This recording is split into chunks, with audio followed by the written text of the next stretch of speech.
پہلا مسئلہ یہ کہ مردوں کے لیے بھی اور عورتوں کے لیے بھی مستحب ہے یومیہ واجب نمازوں سے پہلے اذان بھی کہے اور اقامہ بھی کہے۔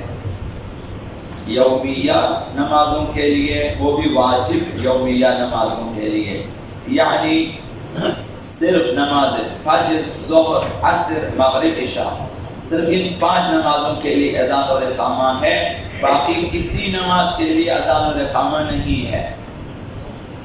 نہ صرف یہ کہ نہیں ہے، جائز بھی نہیں ہے، یہ ایک جو ہے فیصلہ ہے۔ تو مردوں کے لیے بھی مستحب ہے، عورتوں کے لیے بھی مستحب ہے، روزانہ کی واجب نمازوں سے پہلے اذان اور اقامہ کہیں۔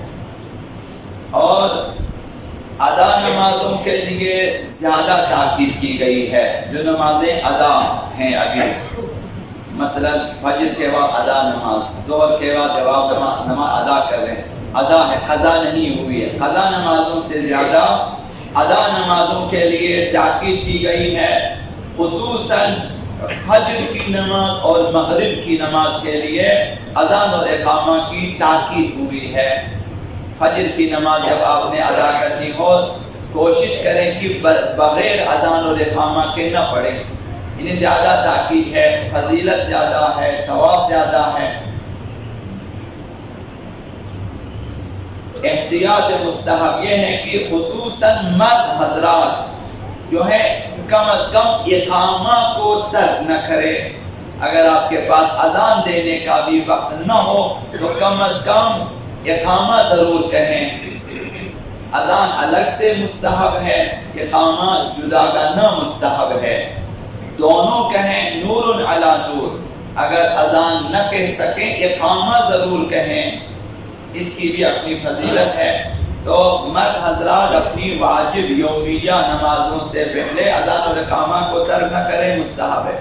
دوسرا مسئلہ، نماز یومیہ کے علاوہ دوسری واجب نمازوں کے لیے، جیسے نماز آیات واجب ہے لیکن اذان اور اقامہ مشروع نہیں ہے، جائز نہیں ہے، بدعت ہے۔ اگر کوئی کہے اپنی طرف سے جائز نہیں ہے، صرف یومیہ واجب نمازوں کے لیے ہے۔ اور مستحب نمازوں کے لیے بھی اذان اور اقامہ جائز نہیں ہے۔ نوافل یومیہ، نوافل رمضان، نوافل شب، کسی بھی مستحب نماز کے لیے اذان بھی نہیں ہے، اقامہ بھی نہیں ہے۔ نماز شب پڑھنا چاہتے ہیں، اذان اور اقامہ نہیں ہے، جائز نہیں ہے کہ آپ اذان اور اقامہ کہیں۔ اب نماز عید الفطر اور نماز عید الاضحیٰ اس کی زمانہ غیبت میں مستحب ہے، زمانہ حضور امام میں واجب ہے۔ تو اس وقت چونکہ زمانہ غیبت ہے اور یہ نماز مستحب ہے، ان کے لیے بھی اذان اور اقامہ نہیں ہے۔ اگر با جماعت پڑھنی ہو نماز عید الفطر، نماز عید الاضحیٰ با جماعت پڑھنی ہو، اس صورت میں نماز سے پہلے 3 مرتبہ الصلاۃ کہنا مستحب ہے۔ 3 مرتبہ الصلاۃ یہ مستحب ہے، الصلاۃ والصلاۃ والصلاۃ، یہ اذان اور اقامہ اس کے لیے بھی نہیں ہے۔ تیسرا مسئلہ یہ ہے کہ دوسرے کو نماز کا وقت داخل ہونے کی اطلاع دینے کے لیے اذان کہنا جائز ہے۔ اسے اذان اعلامی کہتے ہیں، اذان اعلانی یا اذان اعلامی کہتے ہیں کہ اعلان کے لیے کہ نماز کا وقت داخل ہو چکا ہے، یہ جائز ہے، لیکن ضروری ہے کہ وقت داخل ہونے پر وہ اذان دی جائے۔ اگر اذان اعلامی ہو تو پھر نماز جماعت کے لیے آپ کو دوبارہ سے اذان کہنا چاہیے، وہ نماز کے لیے کافی نہیں ہے۔ تو لہذا قصد قربت نماز اذان اعلامی میں واجب نہیں ہے، بغیر قصد قربت کے لیے وہ صرف اعلان ہے، تو لہذا اس میں قصد قربت کرے اچھی بات ہے، نہ کرے تو پھر وہ جائز ہے اور صحیح ہے، واجب نہیں ہے۔ لیکن جو آپ اپنی نماز کے لیے، آپ جماعت کی نماز کے لیے اذان دیں گے، اقامہ کہیں گے، قصد قربت ضروری ہے، اس میں شرط ہے۔ اگر بغیر قصد قربت کے ہو تو باقی مسائل آئیں گے، وہ اذان کافی نہیں ہے، باطل ہے، انہیں ثواب نہیں ملے گا۔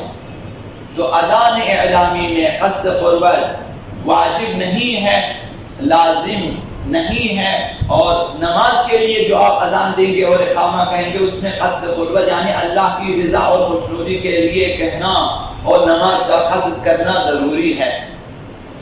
اور اذان کے جو ہیں 18 جملے خداوند متعال نے نازل کیے ہیں، یہ سب کو معلوم ہے۔